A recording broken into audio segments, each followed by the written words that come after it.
If you think history is just about old buildings, think again.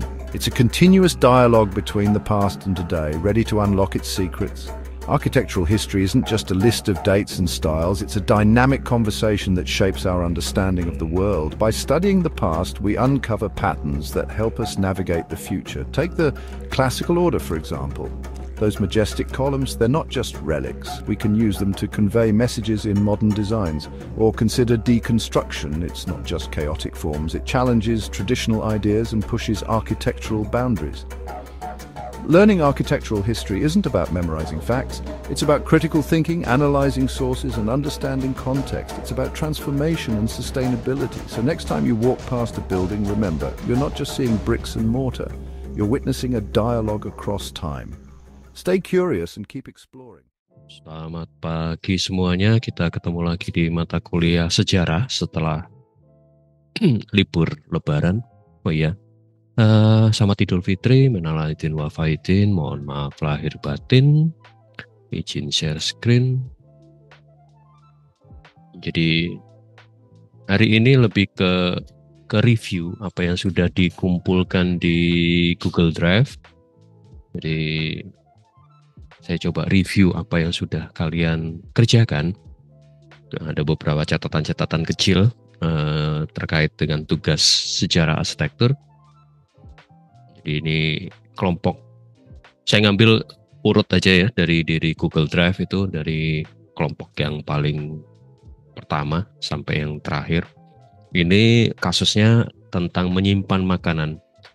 Kelompok sudah melakukan kajian timeline atau kajian diakronik yang cukup detail, jadi dari zaman prasejarah sampai di zaman masa sekarang. Kemudian yang perlu ditambahkan mungkin ada beberapa contoh-contoh gambar lah, gambar-gambar di tiap-tiap masing-masing zaman, tiap masing-masing titik waktu itu yang ditentukan.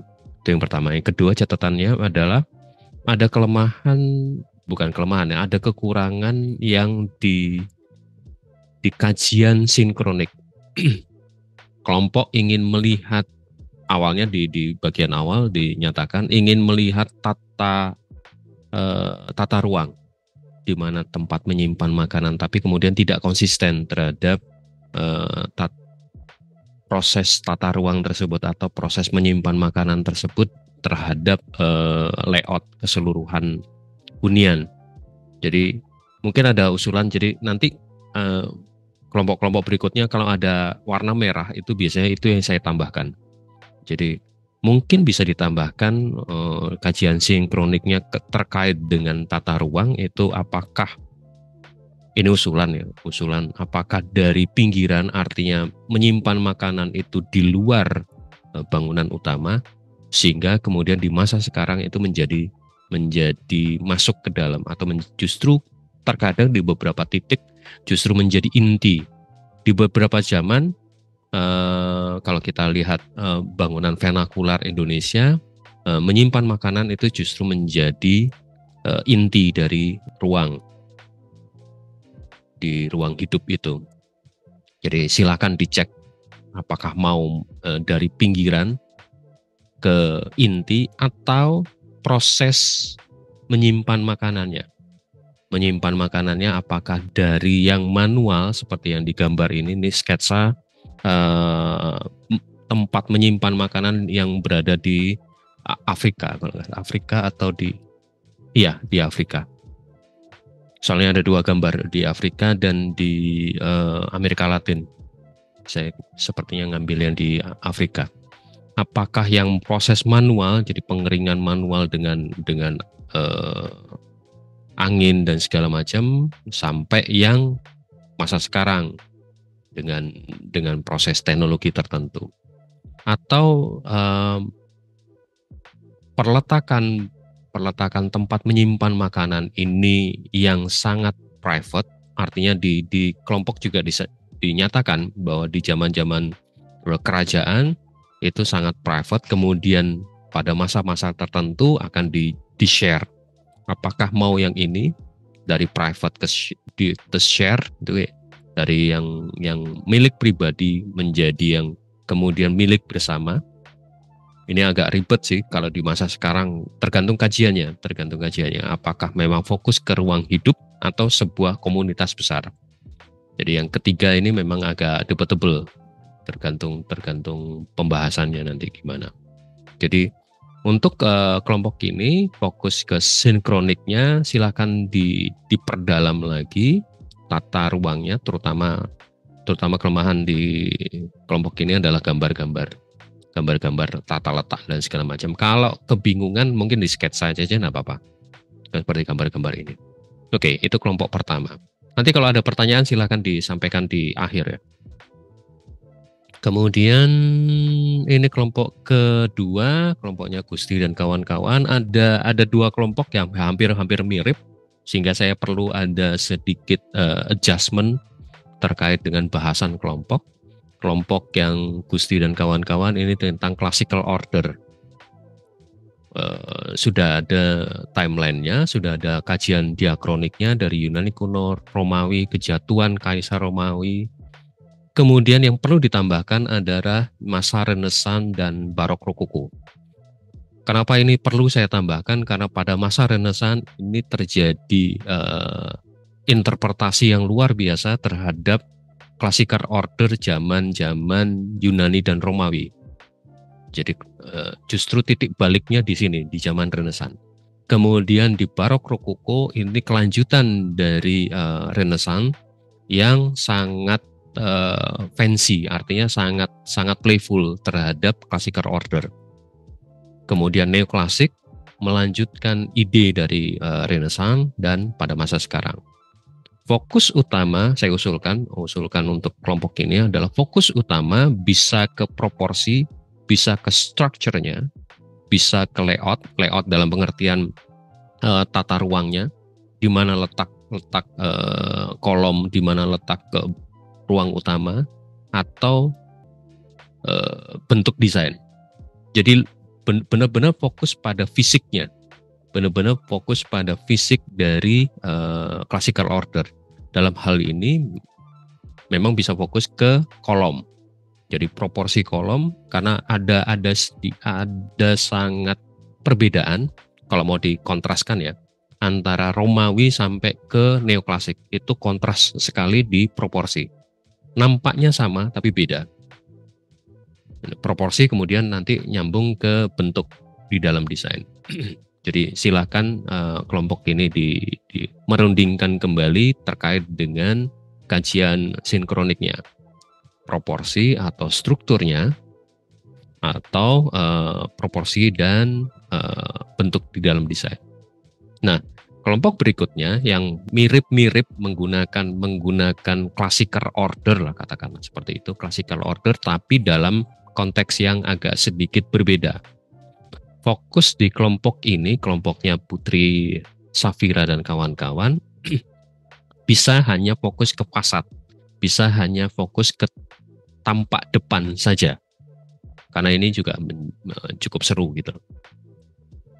Fokus utama di tampak depan untuk mencari ini karakter atau identitas dari yang nampak di depan. Dua kelompok ini punya timeline, punya kajian diakronik yang mirip. Artinya titik-titiknya hampir mirip. Jadi dari Yunani kuno, Romawi kuno, kemudian Bizantium, bisa ditambahkan Renaissance juga bisa sih. Kemudian Romanis dan Gotik, Barok, kemudian Neoklasik. Kalau mau dilanjutkan silakan. Tapi di tampilan ini, dari paparan ini saya berhenti di neoklasik. Tujuannya untuk mencari karakter. Jadi fasad punya karakter yang seperti apa, dan kemudian identitas. Jadi kajiannya adalah, mungkin bisa saya tambahkan, kajiannya adalah melihat fasad ini, melihat karakternya, kemudian melihat ini fungsinya apa. Di zaman Yunani fungsinya apa, di zaman Romawi fungsinya apa, di Bizantium dan Romanes, Gotik, Barok itu fungsinya apa, di neoklasik fungsinya apa. Kenapa perlu ada kajian atau identifikasi fungsi? Nanti akan membentuk karakter. Sebenarnya neoklasik kenapa dia menggunakan order dari Yunani dan Romawi itu tujuannya apa? Apa message yang mau disampaikan dengan fasad ini di neoklasik? Jadi itu terkait dengan identitas. Jadi kenapa kalau kalian perhatikan sekilas beberapa bangunan-bangunan pemerintahan terutama terkait dengan bangunan kenegaraan itu sering sekali menggunakan gaya bangunan atau fasad bangunan yang berkaitan dengan Yunani atau Romawi, terutama pada kolom fasad depannya. Jadi ada segitiga ini, ada kolom, terus sering sih. Itu untuk menjawab pertanyaan itu. Kenapa sih neoklasik itu menggunakan ini? Itu ya. Jadi dijejerkan fasadnya seperti apa, kemudian identifikasi fungsinya, kemudian sinkroniknya adalah mereka memunculkan karakter dan identitas yang seperti apa. Architectural character or identity is defined as a set of aesthetic characteristic and value. Jadi mengejar value-nya. Itu yang saya katakan tadi. Apa sih tujuannya menggunakan ini? Gitu. Ya, ini untuk kelompoknya Putri Safira dan kawan-kawan. Sedangkan kelompoknya Gusti fokus ke proporsi. Jadi nggak ada urusan dengan identitas. Fokus ke proporsi atau ke struktur atau kemudian ke bentuknya. Ya. Perbedaan, saya mencoba mencari garis tegas beda dua kelompok ini dengan kasus yang hampir mirip. Oke, kasih kode, identitas, kemudian kelompok berikutnya tentang kubah. Kelompok ini berhenti pada masa Bizantium, jadi zaman kuno, kemudian Bizantium. Sepertinya saya mengusulkan ke kelompok untuk menambah sebelum masa Bizantium ada masa Yunani, Romawi atau Renaissance, terserah mau ngambil yang mana. Itu Renaissance di sini, sorry. Jadi ini perlu ditambahkan masa terutama masa Romawi. Karena bentuk dom pertama secara menggunakan beton itu masa Romawi. Jadi Romawi, Bizantium, kemudian Islamic Architecture di abad ke-7, Romanes, Renaissance, Barok, Rokoko, sampai ke masa sekarang. Apa yang mau dicapai? Apa tujuan yang mau dicapai? Kenapa perlu agak diperpanjang secara diakroniknya? Kaitannya dengan structure. Keindahan yang muncul karena struktural. Kenapa saya menyarankan itu? Supaya kelompok ini tidak terjebak dengan identitas kubah. Karena kecenderungan kelompok ini terlihat muncul karena identitas kubah. Identitas kubah nanti bisa disampaikan di belakang sebagai sebuah temuan samping atau temuan tambahan. Tapi yang utama adalah bagaimana structural aesthetic, keindahan struktural. Untuk referensi beberapa hari yang lalu, terutama yang ini Islamic Architecture, saya menemukan satu paper yang cukup dalam tentang Islamic Architecture di Persia, di Middle East dan Central Asia. Fokus pada Persian Islamic Dome. Ini bisa digunakan sebagai panduan dalam mengelola atau dalam mengkaji sebuah struktur dome. Artinya apa? Di paper ini dia melakukan diakronik, jadi melakukan identifikasi kronikal, identifikasi perkembangan sesuai dengan kurun waktu, tapi kemudian fokusnya sinkroniknya pada bentuknya. Bagaimana transformasi atau bagaimana perubahan yang terjadi. Jadi ini timelinenya. Ini timelinenya. Kemudian dari timeline ini diturunkan bentuknya seperti apa. Jadi sinkroniknya fokus pada bentuk, apa yang terjadi, apa yang berubah. Kemudian dari bentuk ini, perkembangan bentuk ini, hasilnya ini. Dia akhirnya menemukan bahwa bentuk-bentuk ini mendasarkan pada 2 tipe structure. Yang model seperti ini ada landasannya atau podiumnya, kemudian dome-nya. Kemudian struktur berikutnya ada semi dome, kemudian ada dome lagi. Ini berdasarkan pada struktur-struktur di zaman Gothic. Ada flying buttress dan segala macam di sini. Jadi contoh ini contoh yang sangat menarik dan sangat baik untuk dibaca dan dipahami bagaimana sebuah kajian kesejarahan, tapi fokusnya pada bentuk arsitektural, pada bentuk dalam hal ini dome.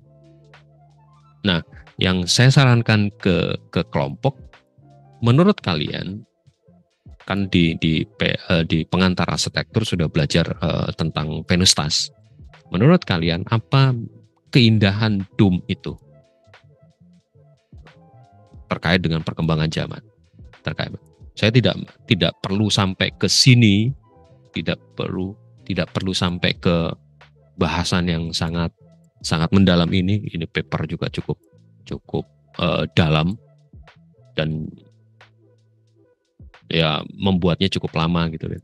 Tapi cukup melihat apa sih keindahan dari dome itu, supaya kalian juga paham bahwa struktur di Vitruvius itu kan ada kekuatan dan keindahan.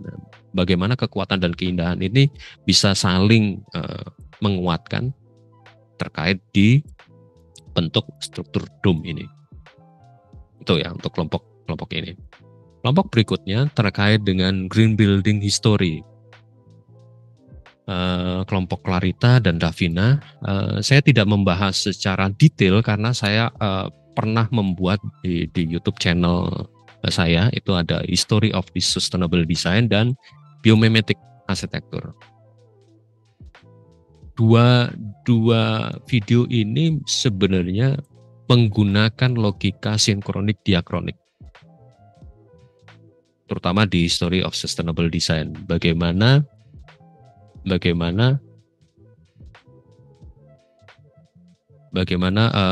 perkembangan pemikiran desain keberlanjutan itu dalam kurun waktu. Sedangkan biomimetik fokus ke sinkroniknya. Kalau yang History of Sustainable Design lebih fokus ke diakroniknya, ke biomimetik lebih kepada sinkroniknya. Nah, kelompok bisa kemudian memfokuskan apa itu green building design. Kemudian apa pentingnya green building design atau pemahaman green building design di dalam perkembangan masa sekarang, perkembangan arsitektur masa sekarang, perkembangan desain masa sekarang. Jadi mencoba melihat bagaimana perkembangan pemikiran green design. Kalau green design ini sangat luas ya, tidak hanya arsitektur. Silahkan kalau mau dikembangkan lebih lanjut ke green design karena itu juga menarik. Kemudian kenapa ini muncul? Karena setiap masa itu punya tantangannya tersendiri. Oke. Ini beberapa kajian bahwa green building design adalah punya nilai punya dasar filsafat yang bertujuan untuk meminimalisir aspek dampak bangunan terhadap lingkungan. Jadi semua proses merancang, jadi tidak hanya proses merancang tapi proses konstruksi sampai penggunaan bangunan. Jadi itu yang bisa dikaji lebih dalam secara sinkroniknya. Secara diakroniknya silakan kalian jabarkan lebih lanjut secara detail. Bisa pakai yang pernah saya lakukan, History of the Sustainable Design, atau kalian kembangkan sendiri. Oke. Kemudian berikutnya dekonstruksi. Ini menarik, sangat menarik dikaji dengan pertanyaan dasar sebelum saya mengkaji ke kajian diakronik ya. Dengan pertanyaan dasar, apakah dekonstruksi masih fit atau masih sesuai dengan perkembangan pada masa sekarang? Iseng kemarin menggunakan ChatGPT, saya tanya apakah dekonstruksi masih relevan? Jawabannya adalah ini.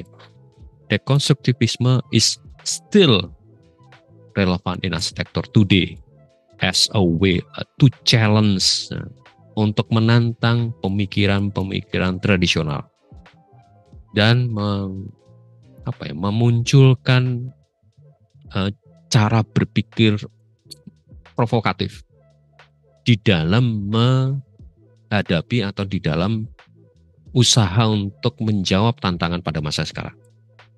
Ya. Desain dekonstruksi mendorong arsitek untuk mempertanyakan asumsi-asumsi di dalam arsitektur itu sendiri.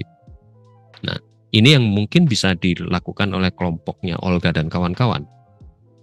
Apakah dekonstruksi masih sesuai? Caranya bagaimana? Ya bongkar. Di dalam dekonstruksi mau nggak mau harus ada dua timeline yang berbeda. Pemikiran dekonstruktivisme, ini timelinenya, ketika muncul filsafatnya dari Derrida, kemudian dikembangkan di dalam arsitektur oleh Bernard Sumi, kemudian ada pameran di tahun 88, pameran di MoMA terkait dengan dekonstruksi arsitektur, bahkan kemudian muncul bukunya The End of Architecture, dan dilanjutkan dengan beberapa buku dan karya. Ini yang pemikiran, fokus pada pemikiran dekonstruksi, dekonstruktivisme. Sedangkan yang di kanan adalah timeline bangunan yang menggunakan cara berpikir dekonstruksi. Saya selalu menyatakan bahwa dekonstruksi bukan gaya bangunan. Hati-hati. Sering terjadi atau sering muncul di internet bahwa dekonstruksi itu gaya bangunan. Bukan. Dekonstruksi bukan gaya bangunan. Dekonstruksi adalah metode berpikir atau dasar proses merancang.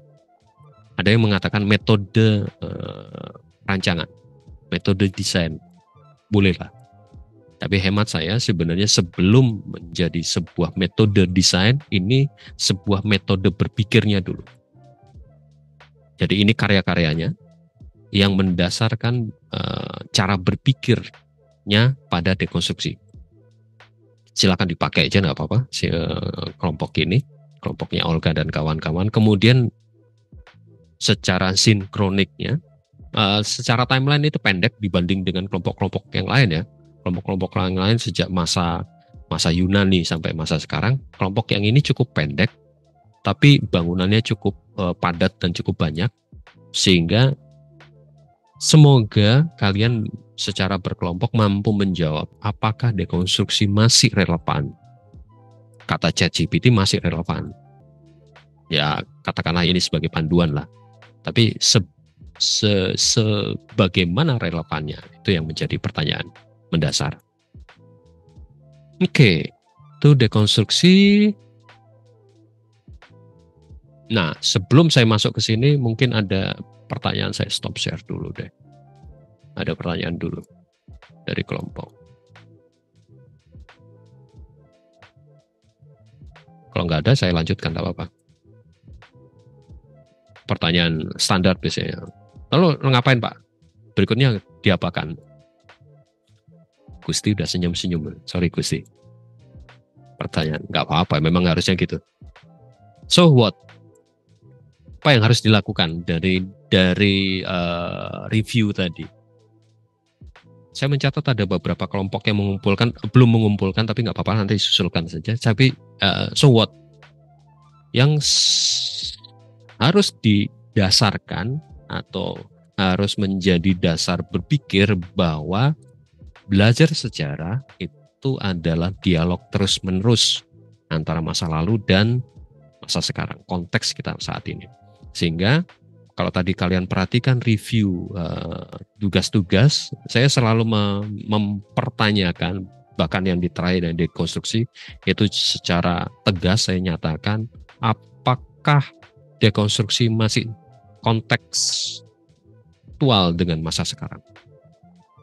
Sama tadi kalau classical order apakah masih sesuai dengan masa sekarang dalam konteks yang seperti apa? Apakah proporsinya masih masuk akal untuk diterapkan di masa sekarang pada bangunan tertentu? Atau tadi yang classical order yang berikutnya yang terkait dengan identitas, apakah masih diperlukan identitas seperti itu? Pertanyaan-pertanyaan nakal seperti itu yang perlu dimunculkan, dan itu gunanya belajar sejarah. Karena sejarah menurut Carr, sejarah sebagai disiplin yang subjektif dan dinamis. Bukan hanya sekedar kalian menghafal, oke, classical order ada Ionic, Doric, Corinthian, dan komposit. Bukan hanya itu. Atau dekonstruksi bukan hanya tahapan yang Derrida. Bukan hanya itu. Atau dom bukan hanya berkembang di masa Bizantium. Tapi bagaimana dengan perkembangan di Jerman, umpamanya di genuk parlemennya. Jadi sejarah benar-benar sebuah disiplin yang dinamis. Ini yang coba saya tekankan benar, bagaimana menggunakan fakta-fakta sejarah untuk di masa sekarang. Dan itu yang disampaikan oleh buku ini. Bahwa sejarah terbentuk atau fakta sejarah terbentuk karena ada negosiasi pada masa itu. Pemahaman kita masa lalu dibentuk, dinegosiasikan, dan diubah seiring dengan waktu. Dan fokus khusus pada kondisi saat ini dan antisipasi masa depan. Jadi belajar sejarah sebenarnya untuk antisipasi di masa depan. Bagi saya coba selalu mendorong bahwa sejarah arsitektur tidak lagi hanya sebagai penyedia pelajaran dari masa lalu, tapi membantu kita memahami kompleksitas proses perubahan. Jadi kita, kalau tadi timelinenya ada yang panjang, ada yang pendek, tapi bukan pada panjang dan pendeknya, tapi kepada bagaimana pola perubahan yang terjadi. Jadi belajar sejarah itu bisa kita pahami pola perkembangannya seperti apa sih. Setiap titik selalu punya permasalahan, dan fakta arsitektur yang muncul adalah sebuah solusi dari permasalahan yang terjadi pada masa itu. Nah, proses itu atau solusi itu bisa kita lihat polanya. Sehingga ini yang menjadi dasar proses perubahan yang kita bisa pelajari. Dan menjadi landasan kita menavigasikan ketidakpastian masa depan. Karena kita paham ketika ada perubahan, konteks perubahan seperti ini, ada fenomena seperti ini, kita bisa mengantisipasi karena kita punya bank data, katakanlah seperti itu, punya pengalaman di masa lampau. Kemudian itu kenapa belajar sejarah ini mungkin agak egois dosen sejarah ya, tapi pemikiran historis, kemampuan untuk menganalisis sumber, memahami konteks, mengenali perubahan dan keberlanjutan, serta mengevaluasi narasi tetap merupakan keterampilan penting masyarakat di masa depan. Jadi itu kenapa mungkin kalau kalian perhatikan atau kalian bandingkan dengan jurusan arsitektur di tempat lain, sejarah arsitektur di kita, di Unsri mungkin agak beda. Karena saya tidak mengajak kalian untuk menghafal Corinthian, Ionic, Doric, atau itu pediment itu apa, kemudian apa itu form follow function dan segala macam. Bukan menghafalnya, karena buat saya menghafal itu buat apa pada masa sekarang. Kalian tinggal ngambil HP, bahkan ke WA group ada meta, itu bisa sudah bertanya. Apa itu pediment, apa itu form follow function, apa itu Romanesque crime dan segala macam. Dengan mudah dan dengan cepat ada jawabannya. Tapi bagaimana menggunakan pemahaman pediment? Kenapa sih muncul pediment? Kenapa muncul form follow function? Apa bedanya form follow function dan ornament is cramp. Kenapa ornament is cramp itu muncul dan apa kaitannya dengan barok rokoko, itu akan lebih penting buat saya daripada hanya sekedar menghafal. Oke, itu sedikit uraian atau sedikit bahasan kenapa kemudian saya mengajak kalian untuk melakukan kajian sinkronik diakronik supaya kalian paham polanya seperti apa. Ketika fokus di satu hal, kita dapat apa. Oke, itu ya landasannya. Lalu seperti biasa, apa yang mesti dilakukan, apa yang mesti dikerjakan. Sebagai sebuah laporan, saya tidak nyaman kalau kalian membuat laporan seperti biasanya, atau laporan bentuk tulisan panjang. Karena bentuk tulisan panjang pada masa sekarang, apalagi dengan perkembangan AI, sebulan ini perkembangan AI gila-gilaan. Saya hampir setiap hari ngoprek-ngoprek AI, itu luar biasa. Kalau kalian diminta untuk membuat laporan terkait dengan hal tertentu, itu dengan mudah laporannya terjadi. Nah, untuk itu, untuk mengantisipasinya atau supaya kalian juga berpikir, tidak hanya mengandalkan AI, saya meminta kalian untuk final produknya, nanti ada tahapan draft dulu, kemudian untuk berkas UASnya, itu kalian modelnya poster. Seperti ini.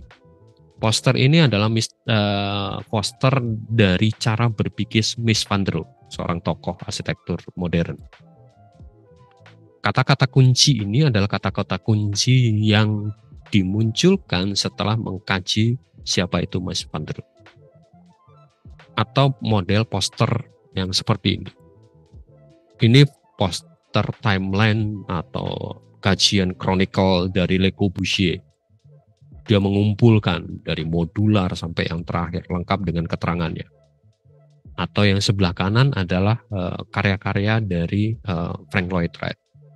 Jadi silakan dimunculkan secara poster. Lalu layoutnya bagaimana, Pak? Layoutnya seperti ini. Seperti biasa, seperti yang kemarin. Kalian mau membuat ini tujuannya apa sih? Ada sedikit kajian diakronik, timeline tadi. Kemudian ada sinkronik, kalian mau fokus kemana? Lalu kesimpulan. Simpulan dalam hal ini adalah seperti tadi pertanyaan-pertanyaan, apakah masih relevan, apa segala macam, itu bisa dimunculkan di sini. Lalu masing-masing dari kalian mengeluarkan, saya ternyata di sini belajar ini, atau bahkan pertanyaan. Jadi pembelajaran atau pelajaran individu ini sifatnya opini kalian. Boleh pernyataan, boleh pertanyaan. Lalu ini cara menyampaikan atau cara menampilkan posternya bisa seperti ini. Bisa ini yang lebih yang kanan lebih tegas, ada kajian timeline, ada kajian sinkroniknya.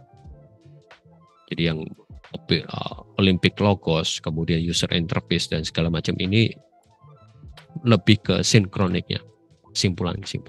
Yang bagian bawah ini penjelasan berikutnya. Pak, apakah hanya ada batasan lembar poster karena sifatnya digital? Silahkan digunakan saja, karena nggak mungkin saya membatasi satu poster untuk sekian banyak, apalagi anggota kelompoknya cukup banyak. Saya tidak mungkin membatasi. Jadi silahkan sekreatif mungkin, kemudian draft terakhir di minggu depan. Kenapa draft ini deadline-nya jam 15 padahal kita kuliah pagi? Karena tanggal ini ada sidang tugas akhir. Sehingga saya tidak mungkin mengadakan perkuliahan. Efeknya adalah kalian hanya setor draft ini di Google Drive. Dari situ kemudian saya kasih note, kasih catatan seperti ini. Saya review, kemudian saya segera kirimkan untuk diperbaiki, dan kalau sudah diperbaiki, ada catatan, kalian bisa mengerjakan untuk UAS. Jadi poster ini produknya adalah produk berkas ujian akhir semester. Begitu kurang lebih. Ada pertanyaan? Seperti biasa rekamannya nanti saya share. Si Gusti rajin banget mencatat, terutama deadline.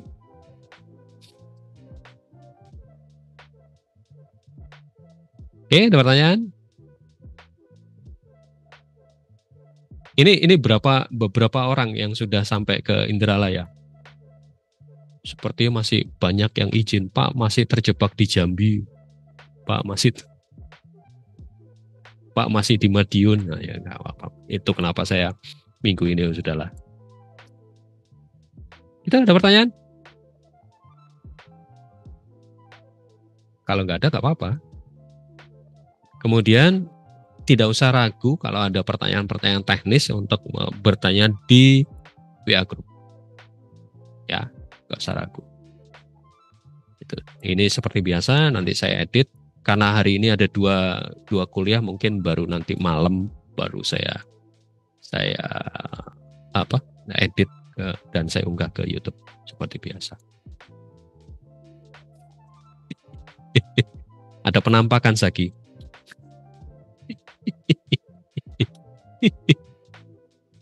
Udah di kos-kosan, sip lah. Oke. Itu ada pertanyaan? Cukup? Oke, thank you. Selamat bekerja. Hati-hati jaga kesehatan.